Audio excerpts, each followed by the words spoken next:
Calorie deficit and portion control. These are the two main things you need to keep in your mind at all times.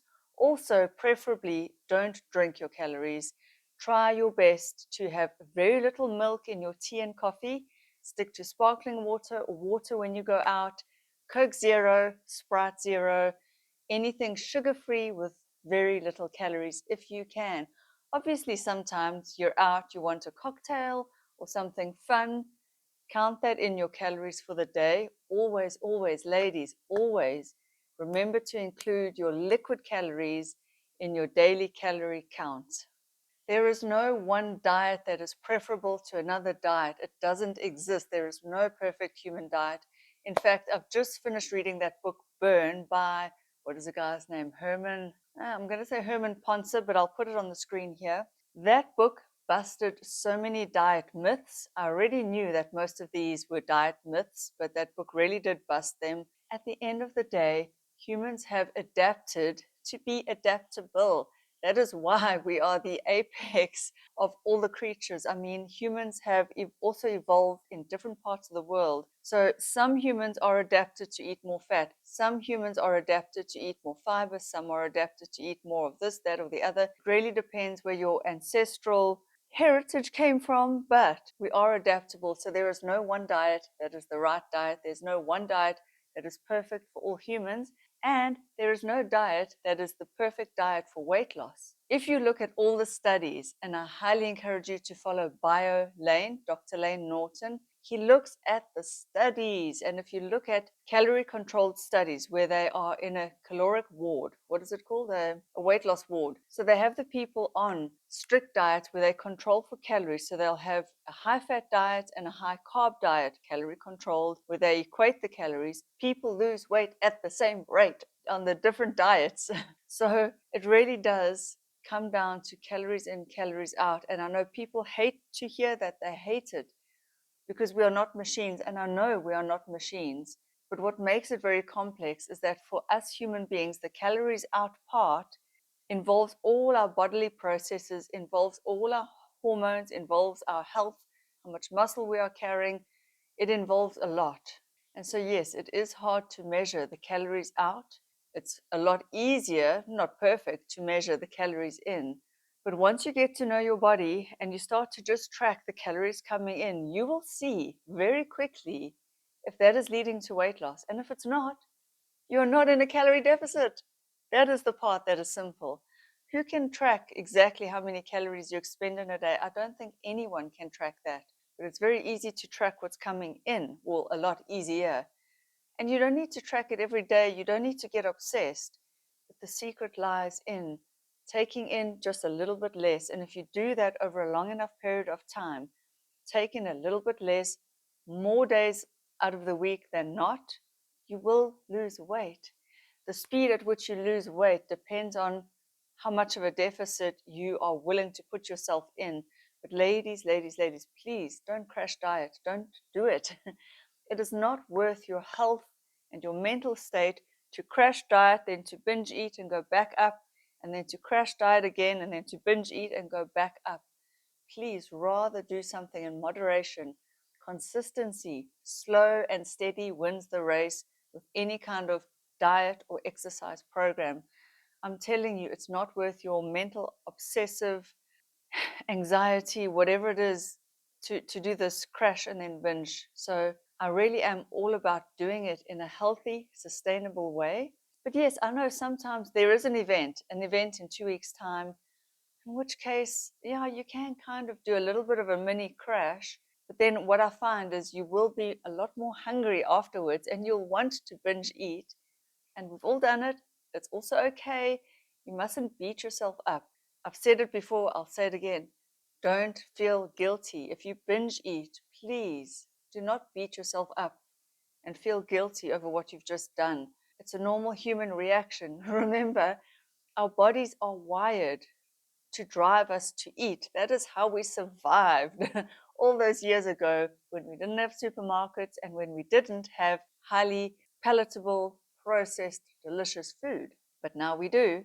And so we have to be in control. And unfortunately, it just is that we have to be in control and we have to be dedicated. And I know what is lacking. It's that motivation that is lacking in today's world, and the discipline.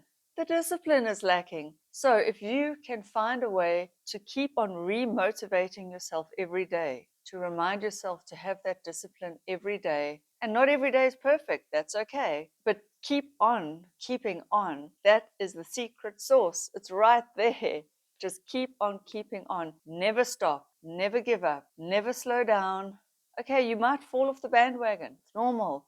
It's okay. Don't see that as failure. Don't use that as an excuse to give up all your hard work that you've put in for the weeks leading up to when you fell off the bandwagon. So a lot of us will be going along, dieting, losing a bit of weight, a couple of kgs. We're nowhere near our goal yet, but we have a binge, hunger strikes, whatever. And then we say, okay, that's it. See, I couldn't do it. I give up. I just can't do it. And then we give up. And even then, if you give up for a few days, it's okay. It still hasn't undone the 3 good weeks. So at any point, whichever point you catch yourself in the middle of that binge of giving up and you go, wait, what am I doing? Then just stop. Just stop right there. It's okay that you binge. It's very normal. We all do it. Remember that every human being on the planet is fighting these urges because it's hardwired into us to want the sugar, to want the fat, to want the highly palatable foods. That's why they make them so palatable. That part is not your fault. What is your fault is if you just let it spiral and continue on and on and on and then just give up. That is where you take your power back. That is where you must take the control back and say, hold on, am I going to let food, cake, chips, chocolate, sweets, whatever it is that is your special food pleasure, are you going to let that win? Or are you going to just take the control back? And it's a process and it's a journey and it never ends. I can tell you right now, ladies, it's a daily habit for me, struggle, process. What is the word? For me, it's a daily thing. Every day I need to watch what I eat. Every day, portion control. Every day I need to decide if I want some cake, where am I going to cut back on other calories? Because you cannot have the cake and have the this and have the that and the last thing. And then by the end of the day, you've had all your favorite foods in one. Well, you can, but then keep it in one day. That is your day. You went mad, you've enjoyed, and then the next day you have to get back to healthy eating. Otherwise, you will spiral and you will never reach your goal weight. And I want you to, right now, just imagine, take a moment, picture yourself at your goal weight. And when I say your goal weight, I mean the goal weight for you, whatever that is for you. And you get to decide. It's your body, this is your life. Don't let anyone shame you for wanting anything. So you picture yourself at your goal weight and you imagine how that will feel. Imagine how it will feel when you can put on all the clothes that you want to put on, when you can wear whatever you want to wear. And if this is not important to you, well, you wouldn't have clicked on this video. And I get it. This is superficial. This is not the most important stuff in life.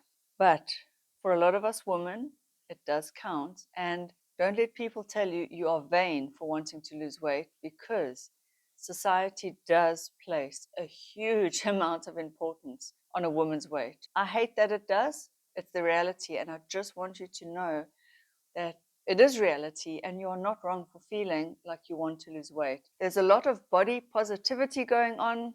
I think body inclusivity is the way to go. All bodies, all shapes, all sizes, all colors, all creeds, all anythings. We are all welcome on planet Earth. We are all humans on planet Earth. My heart aches for anyone who feels less than, left out, ignored, a minority. However, society is cruel, it's unrelenting, and realistically, we need to face the fact that as a woman, if you want acceptance in society and you want things to just be easier for you, if you want to make your life just that little bit easier, being at a lower body weight, it does help. I hate it, but it does. Now, it's not going to radically change your life. You're not going to just suddenly have millions pouring in because you lost weight. I wish that were true. It isn't. When I lost the weight and I got skinnier, what changed was the way people spoke to me, the way that they seemed friendlier, the way that suddenly everyone wanted to be my friend. People wanted to hang out with me. They wanted to be seen with me.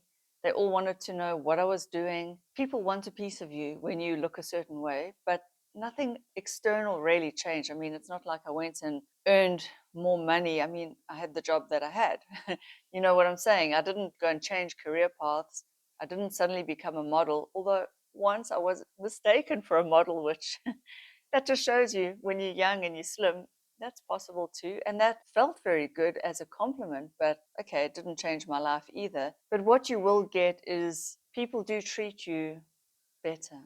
That's what you'll get, really. And clothes will fit you better. It'll be easier to shop and you will feel healthier. I promise you now. Overeating, gorging, having too much food in your system, that doesn't feel good. It's not healthy. You feel lethargic. You get tummy aches. You get acid reflux. You get gout. You get inflammation. You retain water. And so I'm not saying you need to drop below a certain body weight and be unhealthily skinny. Never ever would I tell you that. Please don't get it twisted. What I am saying is you will feel healthier if you portion control somewhat. You will feel healthier if you go to bed on a lighter stomach, not having stuffed your face in front of the TV at night. You will sleep better too. In fact, we should be eating the majority of our calories in the earlier part of the day and having a much smaller, lighter meal before bed. And ideally, you should be eating 3 to 4 hours before you go to bed so that your body is not putting all this energy and effort into digestion when you should be sleeping. And while we're on the topic of sleep, please, please, please prioritize your sleep and prioritize your calming, de-stressing meditation time. You need it in order to lose weight, especially if you are an emotional eater like me, especially if you are a stress eater like me. And I know you're going to look at me and say, but you're not really overweight. How can you be a stress eater, an emotional eater? I am. When I was overweight at my heaviest, that was due to 3 months, literally 3 months of stress eating, and I gained a lot of weight. And so I've been there. I know what it feels like. I know how I tend to eat. I'm at a low enough body weight now where I can keep myself in check. And what I do is I have my cut-off weight where if I know that my weight's creeping up towards that weight, I need to stop and check myself before I wreck myself.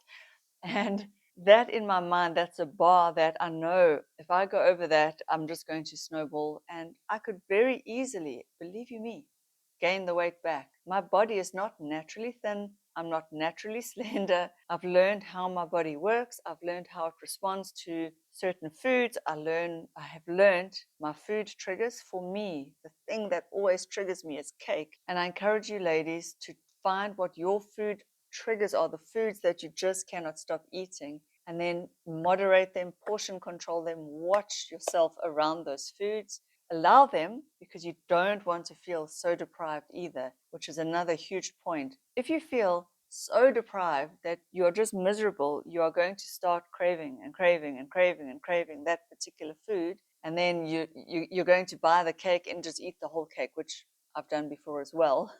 So that is never a good idea either. Allow yourself now and then, maybe once a week, maybe twice a week, whatever amount feels right for you, but then build that into your daily calorie budget so that you don't go over your whatever calorie budget works for you. Again, I say this a million times, you've got to find what works for you. If you like being vegetarian, be vegetarian. If you like being vegan, be vegan. If you like doing high fat, do high fat. It's not the way for me. I don't like doing high fat, but some people find that it works for them. If you like fasting and you are not hungry in the morning and you want to eat all your calories in the later part of the day, do that. Do that. You will find what works for you, but you need to commit to finding what works for you. And ladies, so many of us have so many excuses as to why we can't lose weight. And here is the secret sauce 101. Stop with the mental excuses. Listen, I don't care what you weigh. I think you are amazing. And I know that your value and your worth doesn't change based on your weight. I know this. I've been overweight, I've been skinny, I've been all the sizes. It's okay. But if you are serious about losing weight, you need to stop yourself every time you start with an excuse. It could be, well, I'm too old too. Well, it's my hormones this. It's the cortisol. It's the fact that I didn't get to the gym. I'm too stressed.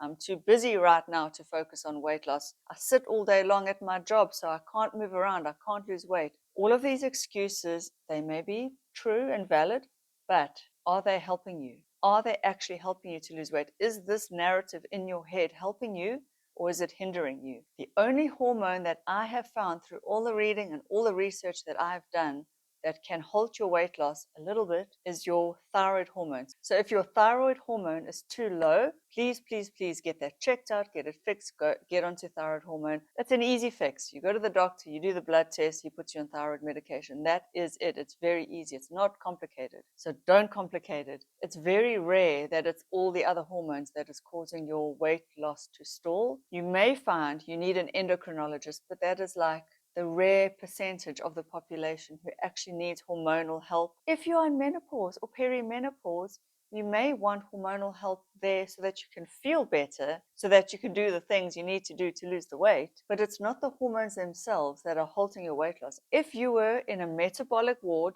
locked away, and they were feeding you set meals, you would lose weight no matter what stage of perimenopause or menopause you were in. I know because I'm going through perimenopause right now, and when I'm on HRT and I feel better, I then have the mental capacity to resist the wrong foods, to want to exercise, to do all the right things. It's not the hormones themselves that are causing the weight loss. I know very well what I'm putting into my mouth, and I know that when I wasn't on HRT, I would just give in to all the cravings.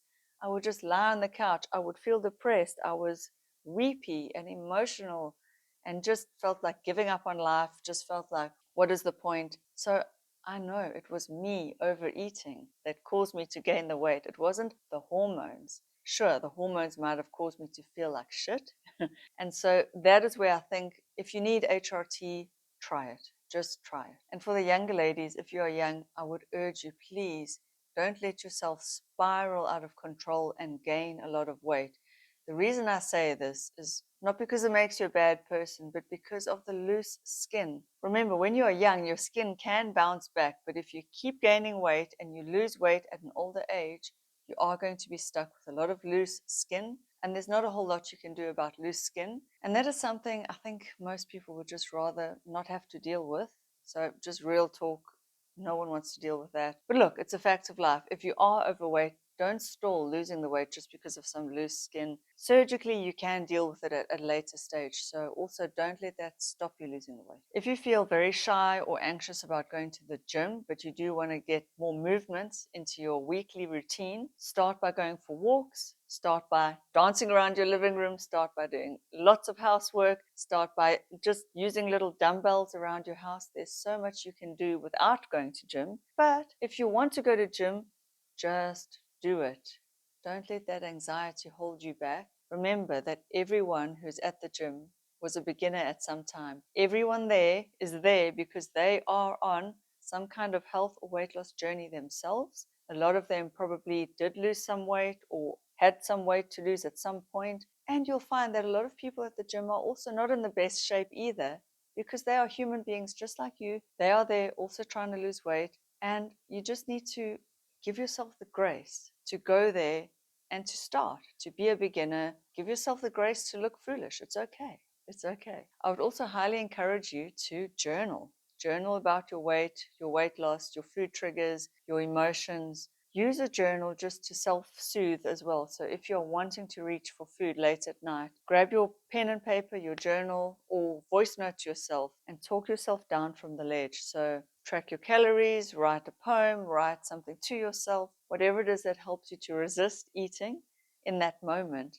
Just do that. Another little tip is to, if you can, try not to eat in front of a screen. It's hard, I know. We actually eat while we watch TV as a little family, but it does lead to mindless eating. You're not looking at your food, appreciating it, cutting it up into small pieces, enjoying every bite, savoring every mouthful, which leads me to the point of make sure you are cutting up your food properly, chewing it properly, not wolfing it down. Eat slowly, eat mindfully, eat intentionally, and really savor and enjoy every bite so that you also know when you are truly full and you stop just at that moment of fullness. I also encourage you ladies to rather maybe use a side plate now and then when you dish up so that you are dishing up actual smaller portions because lately portions have gotten out of control, especially at restaurants, fast food restaurants. I know in America, portions are just crazy. There's the extra sizes of everything. What we should be doing is actually downsizing our portions. If you're going to order a coffee, even if it is an Americano with milk, but have the smaller one because you'll have less milk in the smaller one. And I know it's our mindset that we just want the bigger ones. But if you're going to go and have also like that Frappuccino Starbucks thing with the whipped cream, order the smaller one so that when it's done, it's done. You've satisfied the craving. You've had your Frappuccino with whipped cream or any item that you enjoy there, even if it's a cappuccino, because I really like cappuccinos. Order the smaller one, enjoy it, but then you haven't actually like double the size of it and now taken in double the calories. A little tip for you is to measure your waist quite regularly because that will keep you accountable to yourself. Put on your bikini regularly and take photographs. Use little tricks and tools, but be careful that it doesn't get you down and it doesn't lead to your mindset going down the wrong path. You don't want to set yourself up for like disordered eating or self-flagellation, but use whatever it is that you can use to keep yourself on track, but to do it in a healthy way. I also encourage you to follow accounts, social media accounts, Instagram, TikTok, YouTube, whatever, of women who are at your life stage and age, women whose bodies you think look aspirational, women who have maybe done a weight loss journey. So find somebody who's very similar to you in a look, an aesthetic. Maybe you like a gym look, a toned look, abs. Maybe you like just a slender look, maybe whatever it is. If you are a shorter lady, find a shorter lady. If you are a long, tall, skinny lady, find one of those. Find somebody who has like kind of your body shape and type and follow what she's doing. Follow her advice as long as it's healthy. Remember though, you're in control and you also need to filter the advice coming in about weight loss diets because there is a lot of information out there. Not all of it is going to be suitable for you. Not all of it's going to fit your goals, your lifestyle. Also remember, if you're a new young mother and you are sleep deprived and you're stressed, you're not going to be able to fit in going to the gym or doing a million and one things that people tell you to do. You need to just tailor something that's going to work for you. You need to tailor it around picking up your kids, fetching them, their sleep routines, their feeding routines. At any stage of your life, you need to take the information, make it fit your life, make it fit what you would enjoy doing, make it fit what you would stick to as well. So if you know that you are never going to stick to a certain routine or a certain diet, don't even bother doing it. Don't read about it. Don't try it. You need to know yourself. You need to know yourself, know what you are willing to do, know what you would be willing to stick to, and then change your habits and change them slowly and then make those your new habits. Also remember that increasing your step count throughout the day does help because it just helps you burn more calories, which means you've got more of a calorie budget to work with every single day. And at night, if you're not really that hungry, but you just feel like snacking, go for the vegetables. What I do often is I'll steam some broccoli. I love broccoli. I'm weird like that. I also love Brussels sprouts.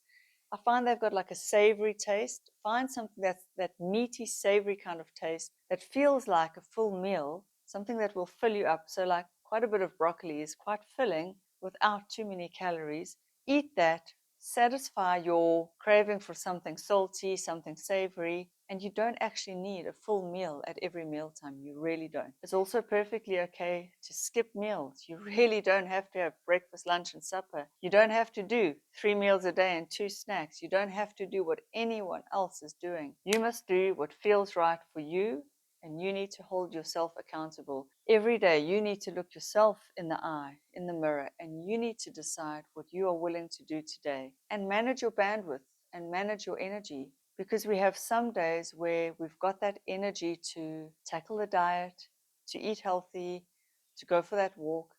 And then there are some days where, for your mental health, you actually just need to take a break from all this diet crap as well. See you in the next video. Bye.